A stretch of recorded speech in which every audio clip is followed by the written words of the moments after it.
from the News Channel 5 network. This is Open Line.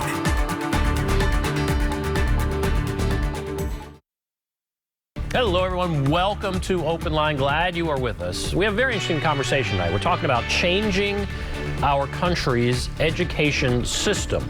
President Biden says K through 12 education isn't working well enough, and he is calling for expanding. He's calling for pre-K to grade 14. So what do you think of that? Where do we go with that? That's a very interesting proposal. Is it enough to have a high school diploma now? Can you earn a living based off a standard high school diploma? Those are some of the things we want to talk about tonight. Happy to have with us Vanderbilt professor Dr. William Doyle. He is public policy and higher education professor at Vanderbilt, joining us from his home via Zoom, as all of our guests do now. So thank you very much for being with us. Thank you for having me. So what do you think? When President Biden says this, I'm sure this has been kicked around for a long time, but basically, what do you think the chances are that we might really have this kind of a huge change to our education system? So I think in many ways it recognizes the changes that are already happening. That basically kind of what we've seen over the last 40 or 50 years is the labor market has changed to the point where to have a decent middle-class lifestyle, almost everyone's going to need some education and training beyond high school. It doesn't have to be a four-year degree. Not everyone needs to go and get a bachelor's degree somewhere, but that education and training beyond high school is just crucial. And we can see that as people have these higher levels of education, it's really clear that they're going to have better earnings. As a starting point, that somebody with an associate's degree, that kind of 2-year degree, they're going to make like $10,000-$12,000 more than somebody with just a high school diploma. And then somebody, if they do go on to get a bachelor's degree, they're going to earn on average about $25,000 more than somebody with a high school diploma. So we've had these, the labor market has really changed, and it's really, made it clear for a lot of people that they're going to need to go on and get these additional years of education. So thinking of the system now, we previously thought, we've got to make sure everybody, gets through the 12th grade, gets through that high school diploma. I think we have to recognize these changes and make sure that people are getting those years of education and training beyond high school. Yeah, that's interesting. And so it's very hard to make a living now with just a high school diploma. Yet there are many that are trying to do that, right? Don't we have a huge percentage in our country right now that have a high school diploma, and that's all? Oh, yeah. Yeah, so depending on the age group you're looking at, kind of between 30 and 40% of the population has no college at all. And then there's a middle group who've had 1 or 2 years of college. And then about 30% of the population has gone on and gotten that 4-year degree.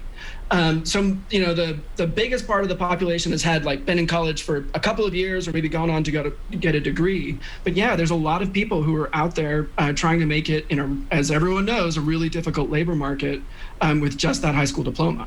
And President Biden says the world has caught up or is catching up. They are not waiting. And so that makes me think, do other countries do things differently? Do other countries do something like this where they have, I guess, pre-K and they have up to grade 14 as opposed to us going to grade 12? Absolutely. And so there's different ways of doing this, but it's another one of these changes that we've seen over time. For a long time, the United States was the world's leader in sending people to college. So we educated more people in college than anybody else. We had this kind of, almost, it seemed like an untouchable lead in this area. But over time, lots of countries caught up and then they passed us. And so the educational, the educational levels, particularly college educational levels in a lot of other countries, exceed those in the United States. They get there in large part by making it pretty affordable for the people who can go. There's, like I said, there's different ways of getting there, and it's not necessarily entirely free. It's not around the world. Everybody doesn't go to college for free, but we have an unusually expensive system of higher education compared to the countries we're competing against. That's very interesting, and that's certainly an area we can talk about. So we do have, it feels that way to me as I look around at some of the prices, that certainly they've gone up a lot recently, and that it would be unusually expensive. But so can that continue? What is going to happen in the next 10 years, with the costs? And I'm worried about, the haves and the have-nots, and just in the college world. But, how does this change over the next 10 years, if at all? Yeah. So you look back. So if you go back to 1990, a year of community college cost about $1,700. By 2020, it was $3,800. So it more than doubled over those 30 years. In 1990, a year at a public four-year college, a place like MTSU, was about $3,800. And now it's all the way up to $10,000. So again, it almost, just about tripled during that time period. So we've had this really rapid increase in prices. And what's remarkable is that even as those prices went up, more people went to college. They knew that they had to go, and that's, a lot of families face this decision. It's like, these really startling prices that they have to pay, but they know, to have a decent chance in the labor market, you're going to need those years of college education. So people, did find a way to pay, but it doesn't seem to me that we can sustain these kind of prices indefinitely. No. And I guess, is that part of what this proposal from President Biden is maybe speaking toward, kind of revamping everything? Yeah. So, the proposal is, let's make the first 2 years of community college free. So that's going to be, just the people attending two-year institutions. It's like, our own Nashville State or Southwest Tennessee Community College, places like that. And the government the federal government will come in and make sure that anyone can come and get those first 2 years free. So that's, that makes it much less expensive for a whole lot of people. Obviously, taking it down to zero is gonna make it less expensive. There's other parts of the system that are going to remain as expensive as they were, but it really does help. And these community colleges are a key point of entry for a lot of people, and it can make a big difference. Well, that's good, and that's encouraging. I want to also talk about something called degree inflation, where employers will demand a college degree for a job, even though the position may not require a college degree. Do you see that? Is that something that is happening a lot, and where do we go with that? It's kind of funny because, employers basically, they just want to, hire the best people for the job and make sure that they're, going to be performing really well. And there are a lot of jobs that don't require a college degree, and yet they're willing to pay more for people who do have a college degree. Like one of the most common jobs in the US is retail sales supervision. And people with a 4-year degree, you don't need a 4-year degree to do retail sales supervision, but people with a 4-year degree make a whole bunch more in those jobs. And it's because they're better at them. They have a bunch of skills that they got during the course of being in that degree that make them more effective in that position. So degree inflation is, on the kind of academic side, we don't worry about it nearly as much. That mostly what we see is that recognition that the education and skills that people gain beyond high school are kind of valued in the labor market, and so have a payoff even in the jobs that don't necessarily absolutely require that you have that degree. And because of, and when I read about degree inflation, it just talked about also how the value of a high school degree has eroded. And maybe yes. you talked about that, but it used to be, when I'm looking here, in the 1960s, you get a high school degree, you're going to get a middle class job. That's really eroding now. And do you see that turning around or not? No. The short answer is no. So, and basically what we're seeing is a society and a workforce where everything's getting more complicated, right? The number of computers in a car is kind of astonishing, right? That all these different things are computer controlled. And so, an auto mechanic in the 1960s needed to understand systems, needed to understand a bunch of stuff that I would never understand. But auto mechanics now, it's considerably more complicated. It involves a lot of complicated diagnostics, which are essentially computer-based. Profession after profession is like that. Manufacturing is much more complicated, much more math intensive than it used to be. Welding is actually really complicated and math intensive. As you look across all these different professions that people can work in, they're more difficult, more complicated, and they take more education and training to be able to work in them. So as a result, you're absolutely right. We've seen the bottom fall out for people with both a high school diploma and for those with less than a high school diploma, the situation's been particularly difficult. And at the same time, the payoff for more education has continued to go up. And it's interesting, it's not the case that it's just kind of reached a plateau and stopped. Every year, the payoff for education continues to increase because employers, it's just the world gets more complicated and requires these increased levels of education. So where do you think we'll be in 10 years, in 20 years? So in terms of the demand for education in the workforce? And as far as where you would be with a high school diploma, college diploma, community college diploma, where do you think we're going in all this? So a couple of the trends that have kind of been ongoing, and certainly the one that I just talked about. So we're just kind of seeing, as more people have gotten more educated, even still, there's been sufficient demand, and the labor market has demanded these higher levels of education. It's kind of surprising, even to somebody like me who works in a college and studies this stuff, that the demand hasn't slowed down. Certainly, at some point, there's a level of educational attainment that you don't need, and certainly everybody doesn't need a PhD or anything like that.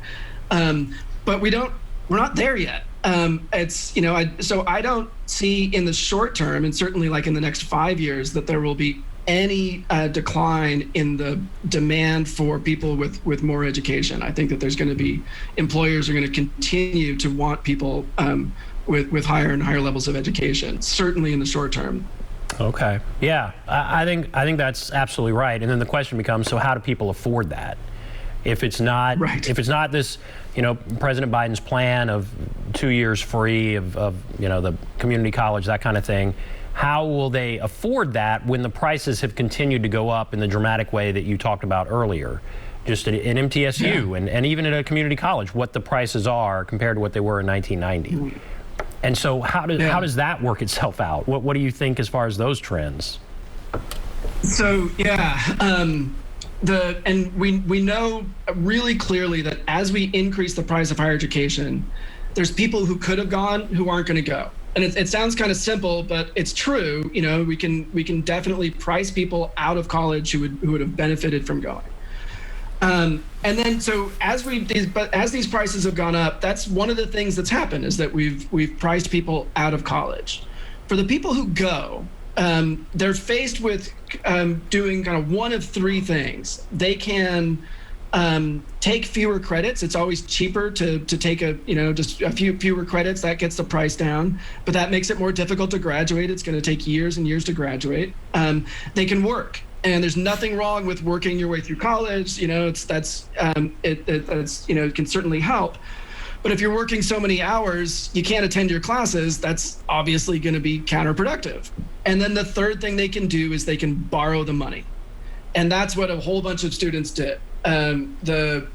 Right now, there's $1.5 trillion of outstanding student loan debt. That is the biggest source of consumer credit, except for mortgages. So more than all the auto loans put together, more than any other, all the credit cards put together, and so on. So they borrowed all this money. It seems like we've reached the end on the borrowing. I don't know how much more we can ask students to borrow to attend higher education. So these trends in increasing prices, all of the things that we've asked students to do, they more or less have done. They've made these different difficult trade-offs. They've worked longer hours, taken fewer credits, borrowed more money, but they can't continue to do that forever. And so it's got to be some combination of the states and the federal government and the institutions agreeing on how to get the prices under control and get additional help to the students who need it, so they can get this absolutely necessary college education. Do you think COVID plays a role in that? Do you think it's given us a blueprint? You said you've been spending a lot of your time there at home, right? I have. You would normally, be on the beautiful Vanderbilt campus, but you're at home. It's probably preferable to be at the beautiful Vanderbilt campus. But is this a blueprint for a dramatic shift in higher education? So we certainly thought that we would see, typically what happens during a recessionary period like this is that when people get laid off from their jobs, they'll go back to college, and particularly they'll go to community college, take that time, get some additional training, hopefully re-enter the labor market better prepared. The exact opposite happened during the COVID crisis. In fact, community college enrollment has dropped by 11% nationwide. It's like 600,000 or so students who would normally be enrolled in community college aren't there right now. It's alarming. Southwest Tennessee, we were talking about earlier, their enrollment declined by 24%. And so all the experts in the field are really worried about this. It was hoped that the more flexible educational offerings we've gotten better. I've gotten better at offering online classes. Most colleges have done that. That kind of flexibility would really help to get students enrolled. It still might. I think there's been a lot of important things that have been figured out during this last year. But in this time, it's actually gotten much worse. We've lost a lot of students who probably should be here. And just to be completely clear with you, we're not exactly sure why. We have some guesses, but that's something that absolutely needs to be addressed. That does need to be addressed. And what I meant was, do you think COVID could be a blueprint for, I guess, lowering the costs at some of these colleges as well? Could one teacher, teach via Zoom and teach a lot more kids? And again, the experience maybe isn't as great as being in a lecture hall and that kind of thing, but is that a blueprint for lowering the cost when we see these rates just keep going up? Yeah. So there's been a lot of experimentation on this, and basically most of the time, by the measures of quality we have, it's not going to be quite as good if you like having a really big class with offered by one person online. They offer these courses sometimes called massive online open courses, which kind of fit what you were talking about, where the thousands of people can enroll in it, but there's only a few staff. They don't work quite as well. Sometimes they can be about as good, but most of the evidence we have is that they don't work quite as well as our standard modes. So I do think for one part of the student population, absolutely, and if they can take advantage of that, they should. It can be affordable, flexible, and it takes up less space. Has all of these great advantages. There's a set of students, though, who, need to or want to be on campus, and certainly need and could use the variety of supports outside the campus or outside the classroom that a campus can offer. And in fact, some of the most promising things that have happened in community colleges have been these programs where they help the student take care of everything that's going on in their lives so they can focus on what's going on in the classroom. So they help them with things like transportation and childcare, some college counseling to figure out, what their career goals and stuff like that. So this idea, they call it wraparound supports, but all that stuff outside the classroom, that's hugely important. And for the people that they've offered it to, it really does seem to make a positive difference. So yeah, the answer to your question is kind of like sort of, right? For some people, yes. For other people, no. They're going to continue to need a lot of help. Fascinating. Well, I think it's a fascinating discussion. We're talking about changing our country's education system. President Biden says K through 12 education isn't working, needs to be reformed, and he's calling for free pre-K to grade 14. So that's what we're talking about. What do you think? We'll take a break. There's the number to call, 615-737-PLUS, 615-737-7587. Take a break. Be back right after this.